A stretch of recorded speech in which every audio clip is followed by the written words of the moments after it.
Auzubillahiminashaitanirrajim. Bismillahirrahmanirrahim.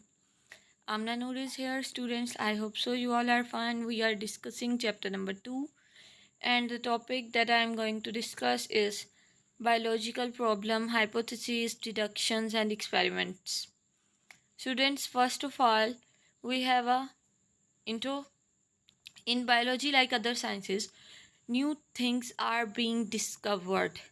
Basically biology में या फिर इसी की तरह की दूसरी साइंसेस में मींस फिजिक्स केमिस्ट्री में न्यू थिंग्स डिस्कवर हो रही हैं। और जब नई चीज़ें डिस्कवर हो रही हैं तो पुरानी जो थेरीज थी, लॉन्ग हेल्ड थेरीज, वो मॉडिफाई होती हैं। मींस उन्हें मज़ीद बेहतर बनाया जाता है या फिर उन्हें रिप्लेस करके नई थेरीज दी जाती हैं। बेसिकली हम ये कह सकते हैं कि जैसे जैसे साइंटिफिक नॉलेज में इजाफ़ा होता चला जा रहा है, मींस हमारी नॉलेज में इजाफ़ा होता है, तो जो पुरानी थेरीज़ हैं उनको मज़ीद मॉडिफाई किया जाता है या फिर उनकी जगह नई थेरीज़ बना दी जाती हैं। दिस हैपन, ये उस वक्त होता है when biologist recognise some biological problem. अब नॉलेज में इजाफा कब होगा? जब हमें प्रॉब्लम मिलेगी, हम उस प्रॉब्लम को सॉल्व आउट करने की कोशिश करेंगे और जब हम सॉल्यूशन निकालेंगे तो उससे हो सकता है कि जो पुरानी थेरीज हमें मिली थी वो क्या हो जाएं, रिप्लेस हो जाएं या फिर मॉडिफाई हो जाएं। और कहते हैं कि जब ये होता है तो बायोलॉजिस्ट क्या करते हैं, हम लोग वापस स्टेटमेंट की तरफ आते हैं। This happens when biologist recognise some biological problem. ये उस वक्त होता है जब बायोलॉजिस्ट क्या करते हैं, कोई प्रॉब्लम फाइंड आउट करते हैं जो कि लिविंग ऑर्गेनिज्म से रिलेटेड होती है और उसके सॉल्यूशन के लिए जाते हैं। अब बच्चों, बायोलॉजिकल प्रॉब्लम को सॉल्व करने के दौरान में फॉलोइंग स्टेप्स हैं जो कि इन्वॉल्व होते हैं। उनमें क्या है? Recognition of biological problem, observation, hypothesis formulation, deduction, experimentation and summarization of result, जिसमें क्या आता है? Create table, graphics. बेसिकली ये सारे के सारे टॉपिक्स हम आगे डिस्कस करने वाले हैं। फर्स्ट हमारा जो टॉपिक है कि रिकॉग्नाइशन ऑफ बायोलॉजिकल प्रॉब्लम। रिकॉग्नाइशन मीन पहचान करना ऑफ द बायोलॉजिकल प्रॉब्लम, किसी प्रॉब्लम को जो कि लिविंग ऑर्गेनिज्म से रिलेटेड हो। तो बायोलॉजिस्ट क्या करते हैं, कोई ना कोई मेथड यूज़ करते हैं ताकि वो बायोलॉजिकल प्रॉब्लम को आइडेंटिफाई कर सकें। A biological problem is a question related to living organism. Biological problem क्या है बच्चों?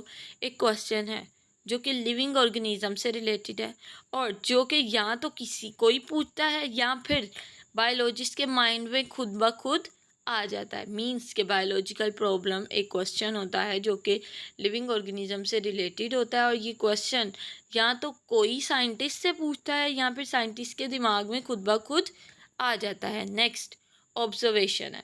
स्टूडेंट्स, ऑब्जर्वेशन में हमें ये बताया गया कि बायोलॉजिकल प्रॉब्लम को सोल्व करने के लिए जो पहला स्टेप है वो क्या है? ऑब्जर्व करना। ठीक है, बायोलॉजी। अब ऑब्जर्वेशन साइंटिस्ट किस तरह से लेते हैं? वो या तो पहले से मौजूद इंफॉर्मेशन को यूज़ करते हैं या फिर अपनी नई इंफॉर्मेशन बनाते हैं।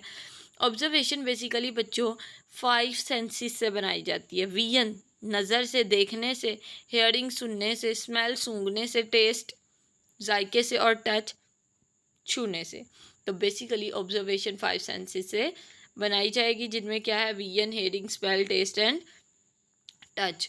ऑब्जर्वेशन दो तरह की होती है, क्वालिटेटिव एंड क्वांटिटेटिव। बच्चों, क्वालिटेटिव वो ऑब्जर्वेशन होती है जिसे हम कैलकुलेट नहीं कर सकते, जिसे सिर्फ और सिर्फ हम ऑब्जर्व कर सकते हैं, और क्वांटिटेटिव वो होती है जिसे हम लोग कैलकुलेट कर सकते हैं और एक्यूरेटली हमें उसके बारे में पता होता है। Quantitative observation are considered more accurate. बच्चों, अब जिसकी क्वांटिटी मिकदार हमें प्रॉपर पता है, नंबर्स में मौजूद है, हमें पता है, तो उसकी जो इन्फॉर्मेशन होगी वो ज़्यादा एक्यूरेट होगी। तो कहते हैं क्वांटिटेटिव ऑब्जर्वेशन ज़्यादा एक्यूरेट होती है देन क्वालिटेटिव, क्योंकि जो क्वांटिटेटिव ऑब्जर्वेशन है वो इनवेरिएबल होती है। मींस के उसे हम चेंज नहीं कर सकते। मयरेबल होती है, उसे हम लोग मयर कर सकते हैं और उसे नंबर्स में रिकॉर्ड भी कर सकते हैं। ठीक है, तो क्वांटिटेटिव ऑब्जर्वेशन ज़्यादा एक्यूरेट है then qualitative one.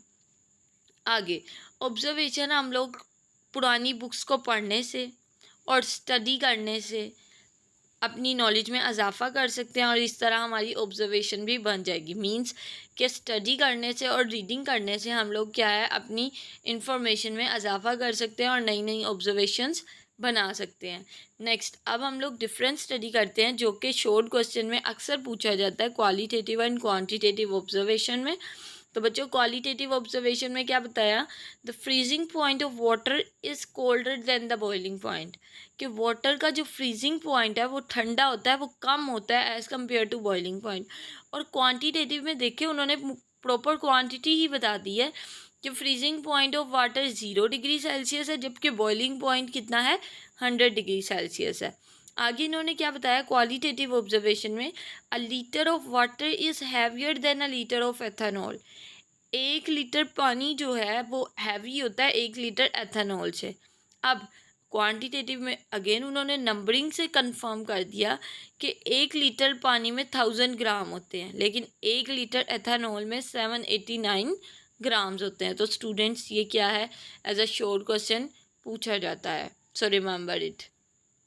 Next, formulation of a hypothesis. बच्चों, अब हाइपोथेसिस क्या होती है, एक स्टेटमेंट जो कि हम लोग ऑब्जर्वेशन को देखते हुए बनाते हैं और वो सिर्फ और सिर्फ सिंगल सेंटेंस पर मुश्तमिल होती है।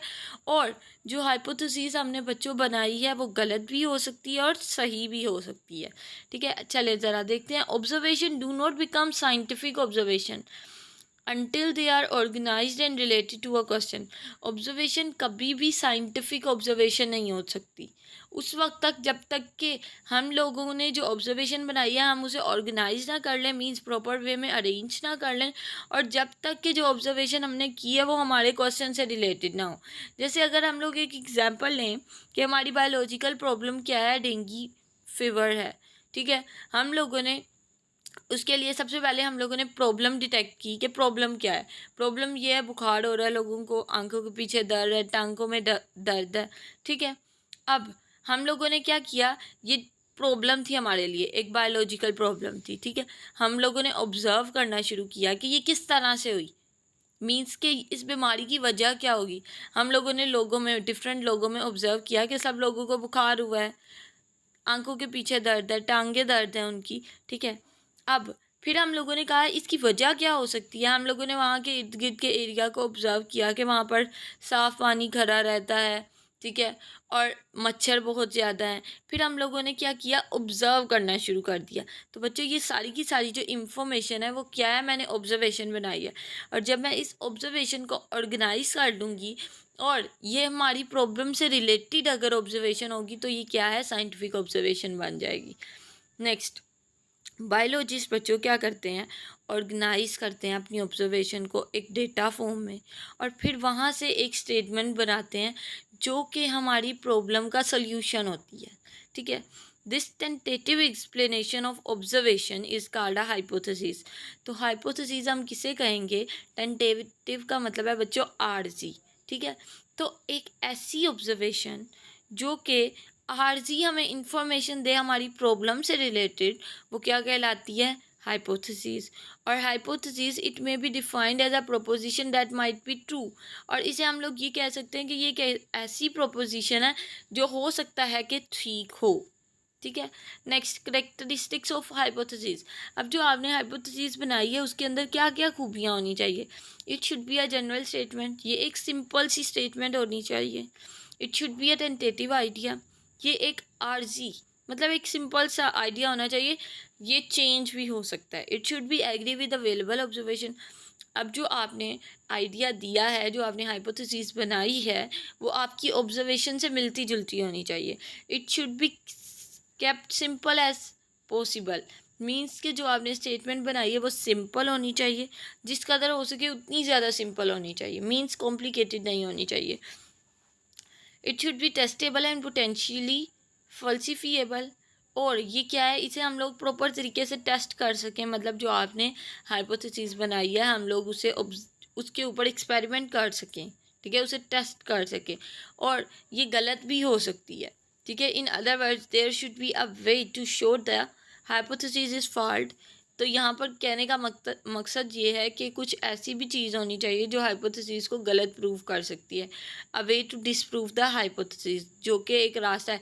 मीन्स कि साइंटिस्ट जब ये स्टेटमेंट देगा, वो साथ में ये भी बताएगा कि अगर ये ऐसा होता है तो ये स्टेटमेंट गलत भी हो सकती है। A great deal of careful and creative thinking is necessary for the formulation of hypotheses. Basically, hypotheses बनाने के लिए हमें केयरफुल ऑब्जर्वेशन और क्रिएटिव थिंकिंग हमारे पास होनी चाहिए। ठीक है, हम लोगों ने प्रॉपर तरीके से बड़ा सोच समझ कर हाइपोथेसिस बनाना है। ठीक है, biologist use reasoning to formulate a hypothesis. एक हाइपोथेसिस बनाने के लिए बायोलॉजिस्ट क्या है, रीजन्स का इस्तेमाल भी करते हैं। ये था स्टूडेंट्स आज का हमारा टॉपिक। आई होप सो आपको एवरीथिंग क्लियर हो गई होगी। Subscribe my channel, and if you have any question you can ask in a comment section. Thank you so much. अल्लाह हाफिज़।